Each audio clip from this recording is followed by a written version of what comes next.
열왕기하 2장 19절부터 25절까지의 말씀입니다. 열왕기하 2장 19절부터 25절까지의 말씀을 한 절씩 봉독하도록 하겠습니다. 제가 먼저 읽겠습니다. 그 성읍 사람들이 엘리사에게 말하되 우리 주인께서 보시는 바와 같이 이 성읍의 위치는 좋으나 물이 나쁨으로 토산이 익지 못하고 떨어지나이다. 엘리사가 이르되 새 그릇에 소금을 담아 내게로 가져오라 하매 곧 가져온지라. 엘리사가 물 근원으로 나아가서 소금을 그 가운데에 던지며 이르되 여호와의 말씀이 내가 이 물을 고쳤으니 이로부터 다시는 죽음이나 열매 맺지 못함이 없을지니라 하셨느니라 하니 그 물이 엘리사가 한 말과 같이 고쳐져서 오늘에 이르렀더라. 엘리사가 거기서 베델로 올라가더니 그가 길에서 올라갈 때에 작은 아이들이 성읍에서 나와 그를 조롱하여 이르되 대머리여 올라가라 대머리여 올라가라 하는지라.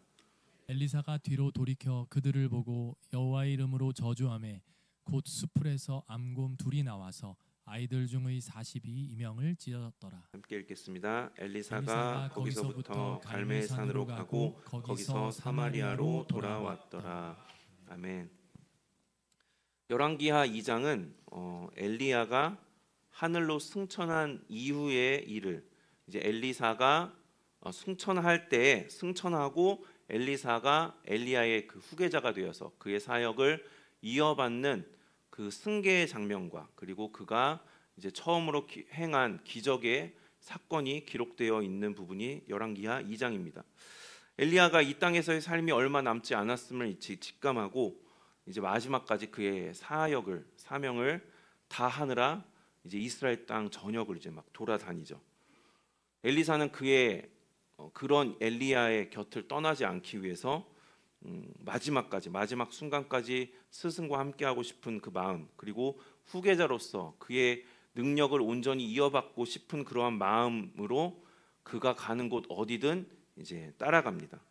그리고 때가 되자 엘리야가 하나님께서 불병거로 그를 올리실 때, 하늘로 승천할 때에 엘리사가 그의 모습을 이제 지켜봅니다. 그리고 엘리야가 던져준 겉옷을 들고 여호와께 부르짖죠. 엘리야의 하나님 어디 계시나이까 하면서 하나님께 능력을 구했고 그 능력을 엘리사가 받아서 이제 능력을 행하기 시작하는 그런 장면입니다. 오늘 함께 읽은 본문은 엘리야의 뒤를 이은 엘리사가 엘리사를 통해서 나타난 두 가지의 이제 사건, 기적 사건 두 가지의 이야기를 다루고 있는데요. 한 사건은 먹을 수 없는 여리고 성읍에서 먹을 수 없는 물을 죽은 물을 병든 물을 고치는 장면이 하나의 사건이고 그 다음 사건은 이제 엘리사가 어떤 이들에게 저주를 하자 그 저주를 받은 이들이 곰에게 죽임을 당하는 끔찍한 사건을 연달아서 이제 오늘 본문에서 이야기를 하고 있습니다. 그러니까 엘리사 한 사람을 통해서 앞의 사건은 생명이 살아나는 그러한 놀라운 역사가 일어났다고 하면 뒤의 사건은 정반대의 생명이 해하게 되는, 생명을 잃게 되는 전혀 상반된 그런 사건이 오늘 본문의 이야기인데, 그렇지만 이 모든 것이 하나님으로부터 나온 사건입니다. 하나님으로부터 나온 사건이기 때문에 이 모든 것이 다 하나님의 능력을 나타내는 것이다 라고 할 수 있을 텐데요. 오늘은 이 하나님께서 나타내 보이신 능력 그 두 가지에 대해서 한번 이야기를 나눠 보고자 합니다. 첫 번째는 생명을 살리는 능력이 하나님께서 엘리사를 통해 나타내 보이셨습니다. 엘리야의 승천 이후에 이제 엘리사가 여리고 성읍으로 가는데 여리고 성읍 사람들이 엘리사를 보자 그에게 도움을 청합니다. 물이 나빠서 토지의 소산이 익지 못하고 그냥 떨어지고 있습니다 하면서 이제 도움을 구하죠. 이 물이 나빠서 토지의 소산이 익지 못한다라고 하는 것은 단지 물이 나빠서 농작물이 제대로 자라지 못한다는 것만을 의미하지는 않습니다. 이것은 사람의 생명에 직접적인 영향을 주는, 그야말로 병들어서 이게 위협을 가할 정도로 지금 위험한 상태, 병든 그런 물, 안 좋은 물이다라는 그 이야기입니다. 겉으로는 좋아 보였죠. 여리고 성 사람들이 겉으로는 좋아 보이지만 물이 병들어서 죽어서 이제 참으로 어려움을 겪고 있습니다라고 이야기를 하고 있는 것이죠. 이렇게 겉으로 보이는 바는 멀쩡해 보이는데 속은 병들어 있다라는 것을 한번 이렇게 생각을 해보면 이것이 어떠한 상징적인, 우리에게 있어서 상징적인 의미로 또 다가올 수 있지 않을까. 오늘날 우리 한국 교회의 모습이 그렇지는 않은가, 아니면 우리 삶의 모습이 혹은 우리 교회의 모습이 겉으로는 여리고 성읍처럼 겉으로는 괜찮아 보이고 멀쩡해 보이고 정말 생명력이 있는 것 같아 보이지만 속을 들여다보면 들여다볼수록 어딘가 병들어 있고 죽어 있는 그런 모습이 있는 것은 아닌지를 이제 돌아보게 하는 그런 상징적인 이야기인 것 같습니다. 근원이 병들어 있으면 겉으로는 멀쩡해 보인다 할지라도 결국에는 어떻게 됩니까? 결국에는 병들어서 죽어 버리게 되죠. 생명이 살아갈 수가 없게 됩니다. 뿌리가 썩은 나무가 겉으로는 처음에는 멀쩡해 보이지만 결국에는 말라버리는 것 같은 그런 이치이지 않겠습니까?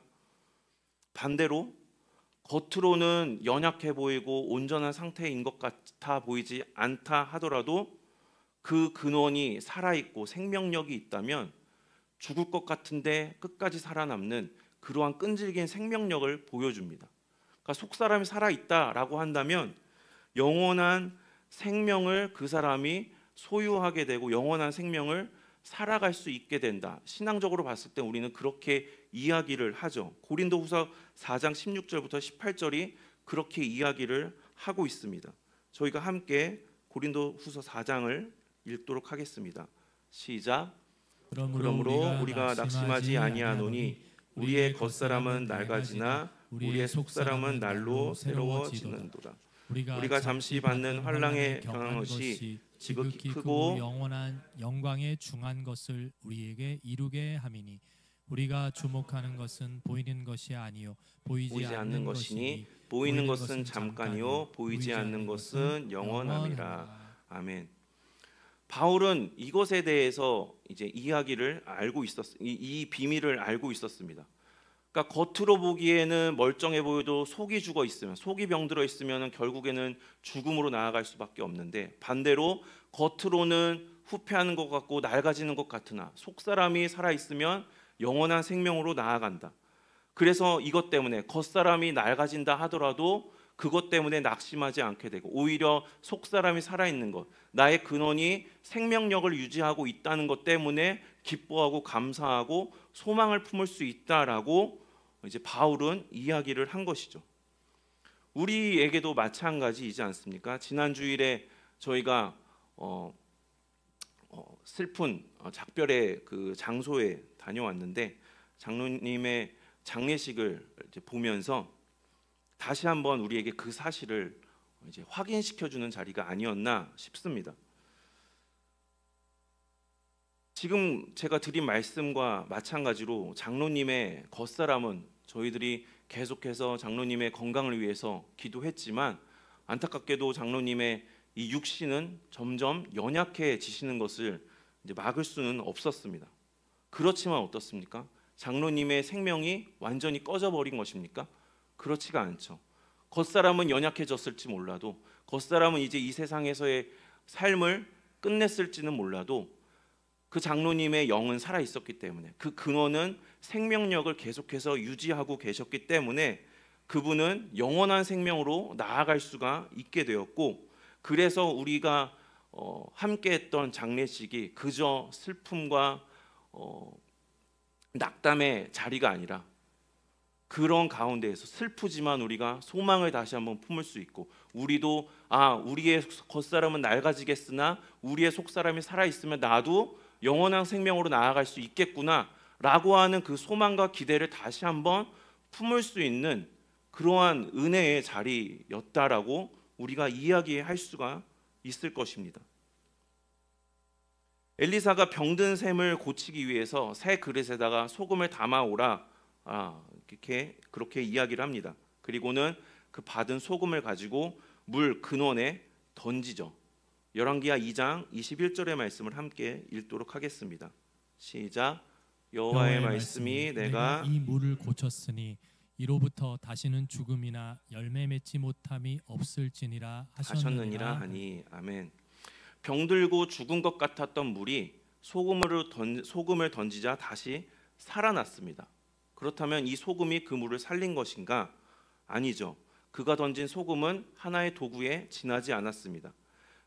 엘리사는 소금을 던지면서 여호와의 말씀을 그 물을 향해서 선포했습니다. 하나님의 말씀이 그 물에게 선포가 되었을 때 죽어있던 물이, 병들어 있던 물이 다시 살아나 더 이상 생명이 자라지 못하는 그러한 죽음의 물이 아닌 생명력이 살아 숨쉬는 그러한 물로 변화가 되었습니다.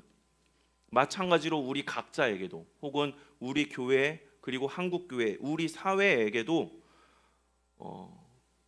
우리의 죽어있는 부분, 우리의 병들어 있는 부분을 살리는 것은 소금과 같은 다른 어떤 것이 아니라는 것을 오늘 본문을 통해서 우리에게 이야기를 한다라고 볼 수 있을 것입니다. 무엇이 우리의 병든 부분, 우리의 죽어있는 부분을 살리는 것입니까? 말씀이 우리를 살린다라는 것을 오늘 말씀을 통해서 확인시켜 주고 계십니다. 우리를 살리는 것은 오직 하나님의 말씀입니다. 생명의 말씀, 약속의 말씀만이 병들어 죽은 것 같은 그 심령, 그 근원, 그 어떠한 부분을 살리실 수 있고 회복시켜 주실 수 있습니다. 그래서 우리 자신의 삶, 우리 가정의 삶, 그리고 우리 교회와 우리 사회, 한국교회가 살아날 수 있도록 우리가 오늘 이 시간 가운데 그 근원을 살리시는 하나님의 말씀이 이 사회 가운데 차고도 넘치기를, 하나님께서 그 말씀 허락하여 주시기를 기도하는 시간 되기를 소망합니다. 두 번째로는 권위를 지키는 능력입니다. 이렇게 하나님께서 하나님의 말씀으로 죽어있던 것을 살리는 놀라운 회복의 역사를 보여주셨다면 이후에 일어난 사건은 매우 끔찍한 사건이었습니다. 베델로 올라온 엘리사에게 어떠한 작은 아이들을 만나게 된, 그 작은 아이들이 엘리사를 만나자 이렇게 이야기를 합니다. 대머리여 올라가라, 대머리여 올라가라. 이것은 단순히 외모를 막 조롱한 것이 아닙니다. 작은 아이들이라고 번역된 단어가 젊은이를 이제 의미하기도 하고, 그리고 엘리사의 사환 게하시라고 하는 인물이 있지 않습니까? 그 사환을 이야기할 때도 이 동일한 단어가, 원어로 동일한 단어가 사용되고 있습니다. 그것을 볼 때 이 작은 아이들이라고 하는 것은 젊은 성인이나 혹은 누군가의 사환들이었다라고 우리가 짐작해 볼 수 있을 것입니다. 그렇게 사리분별을 할 줄 아는 성인들이 엘리사를 보면서 조롱하는 것인데, 대머리에 올라가라 할 때 이 올라가라는 것은 자료를 찾아보니까 너도 내 스승처럼, 내 스승 엘리야처럼 하늘로 사라져 버려라. 좀 심한 말로 하면은 꺼져 버려, 이렇게 이제 욕설을 하는 것이라고 합니다. 이들이 엘리사의 스승을 언급하면서 하늘로 사라져 버려라, 뭐 눈앞에서 사라져 버려, 막 이런 식으로 이제 욕설을 막 퍼붓고 조롱을 하는 것이었다고 한다면, 이들은 엘리야의 존재에 대해서 분명히 알고 있었을 겁니다. 엘리야가 어떤 사람이었는지, 어떤 일을 했는지, 어떻게 하나님의 부르심을 받았는지에 대해서 소문을 통해서라도 그들은 알고 있었을 것입니다. 그리고 엘리사가 그의 후계자가 되어서 하나님의 일을 이어받아서 하고 있다라는 것도 분명히 알고 있었겠죠. 그런데 알았음에도 불구하고 이들이 어떻게 하고 있다라는 것입니까? 조롱하며 이제 욕설을 퍼붓고 있다.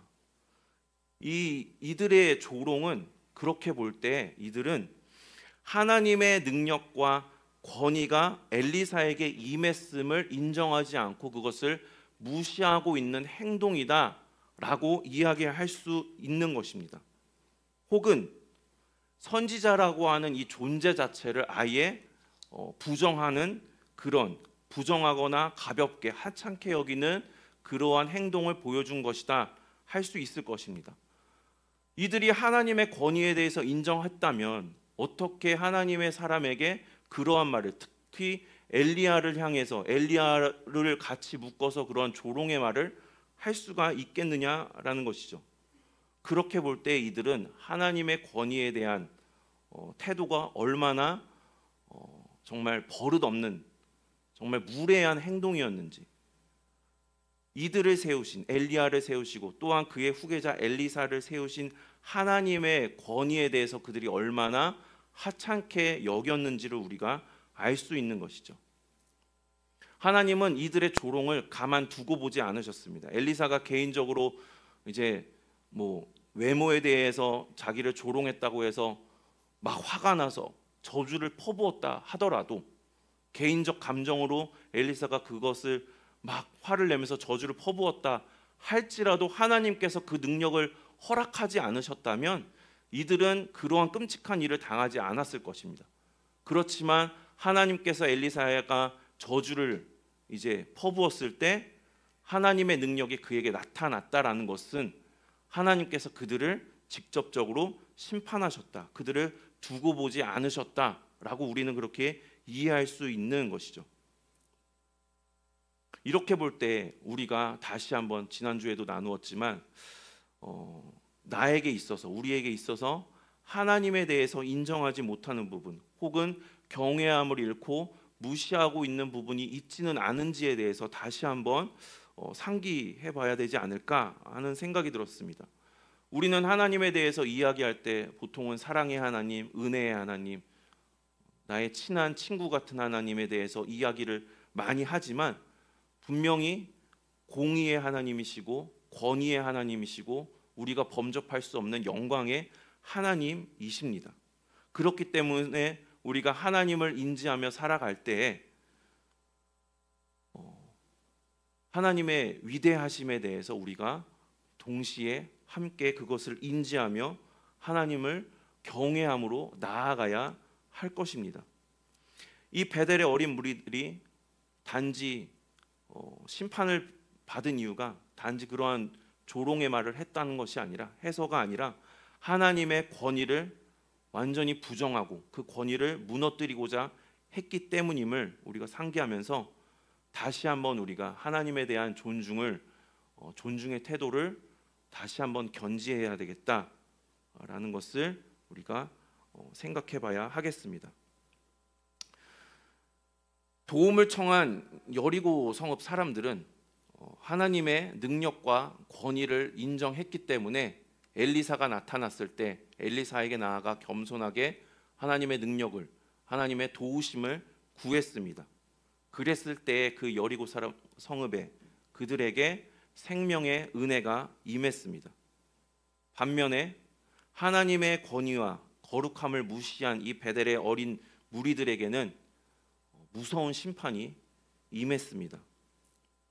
하나님은 은혜로 생명을 살리는 분이시면서 동시에 거룩하심으로 권위로서 심판하시는 하나님이십니다.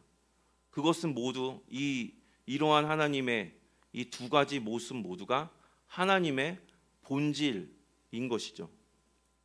우리는 하나님에 대해서 생각할 때 은혜의 하나님만 붙잡고 싶어하는 경향이 있지 않습니까?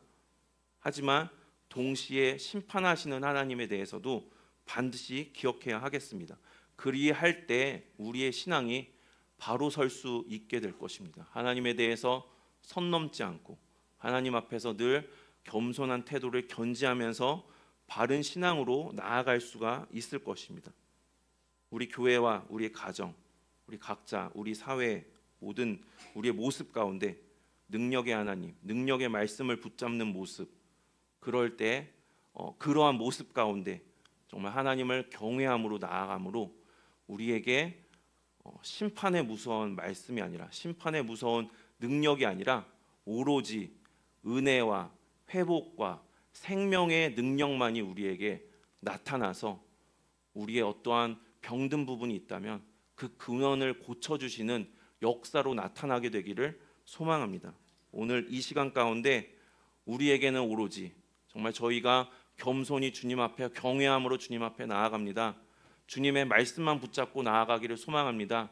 그러한 저희들에게 고쳐져야 될 부분이 있다면, 병든 부분이 있다면, 죽어있는 생명이 있다면 그러한 부분 주님의 능력의 말씀으로 우리에게 회복의 역사, 해결의 역사를 허락하여 주옵소서. 오늘 이 시간 가운데 주님을 붙잡으며 함께 기도하기를 소망합니다.